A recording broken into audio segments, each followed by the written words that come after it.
Good evening and Jai Hind all of you. Welcome again. Now today we discuss class 8th chapter 5th judiciary.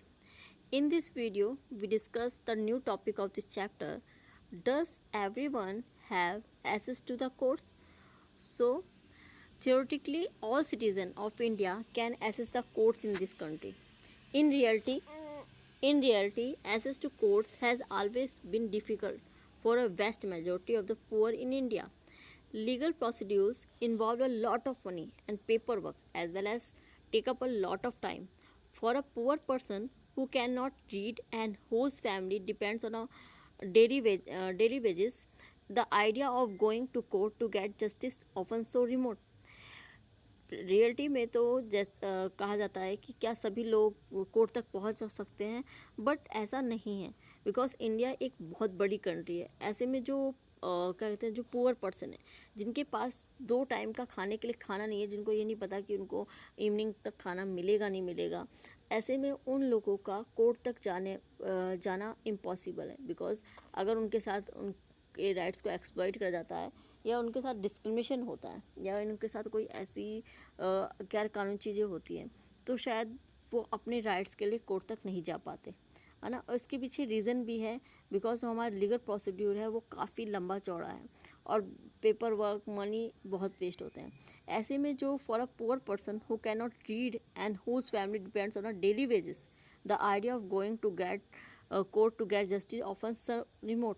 जो daily wages पे कमाते हैं, जिनके लिए 2 time का खाना ही बहुत बड़ी बात है, ऐसे और जिनकी फैमिली डेली वेजेस पे डिपेंड है, ऐसे में ऐसे लोगों के लिए कोर्ट ने कुछ सोल्यूशन है और वो सोल्यूशन था PIL means public interest litigation.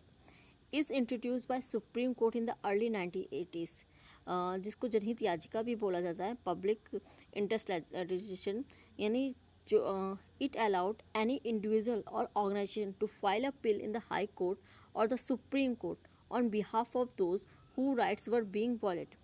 ऐसे लोग जिनके राइट्स को वायलेट करा जा रहा है या जिनके साथ डिस्क्रिमिनेशन हो रहा है, रॉन्ग हो रहा है, ऐसे लोग जो डायरेक्टली खुद कोर्ट नहीं जा सकते, तो ऐसे में कोई भी सामाजिक संस्था या फिर कोई भी ऑर्गेनाइजेशन उनके बिहाफ पे वो कोर्ट में पिल डाल सकती है.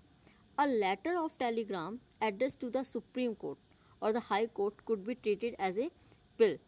कोई भी टेलीग्राम या लेटर भी हाई कोर्ट या सुप्रीम कोर्ट में एज ए पिल डाला जा सकता है और सुप्रीम कोर्ट और हाई कोर्ट उस पर जजमेंट देगी. अगर मान लीजिए कोई ऑर्गेनाइजेशन, कोई सामाजिक संस्था डायरेक्ट नहीं पहुंच सकती है, तो एक टेलीग्राम या फिर एक लेटर के द्वारा भी वो हाई कोर्ट या सुप्रीम कोर्ट को इन्फॉर्म कर सकती है या पिल डाल सकती है. Now the importance of judiciary. The judiciary has played a crucial role in democratic India. It's also keep a check on the power of the executive and the legislature. Judiciary एक important role play करती है किसी भी democracy, हमारी जो India है democratic country है ऐसे में, बिकॉज जो जुडिशरी है वो इंडिपेंडेंट है और एग्जीक्यूटिव एंड लेजिस्लेचर अपनी पावर का मिसयूज़ ना कर सके, इसमें भी हमारा जो जुडिशरी सिस्टम है वो एक मेन रोल प्ले करता है. Now also it keep the protecting the fundamental rights of citizen.